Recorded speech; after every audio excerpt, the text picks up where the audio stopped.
Hey everyone, if you want to create a whiteboard in Miro in 2026, you're in the right place. In this guide, I'll show you how to set up and customize your first whiteboard. First, a Miro whiteboard is a digital workspace where you can organize ideas, collaborate with others, and manage projects visually. Start by signing in to your Miro account.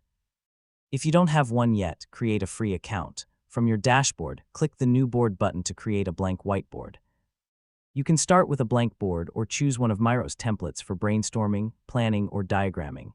Use the toolbar to add sticky notes, text boxes, shapes, images, and connectors. Arrange your content by grouping related ideas and creating sections. Give your board a meaningful name so it's easy to find later. Click the Share button to invite teammates and collaborate in real time. For better organization, use colors, labels, and frames to separate different topics.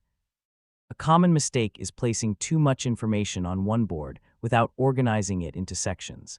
And that's it. You've successfully learned how to create a whiteboard in Miro in 2026.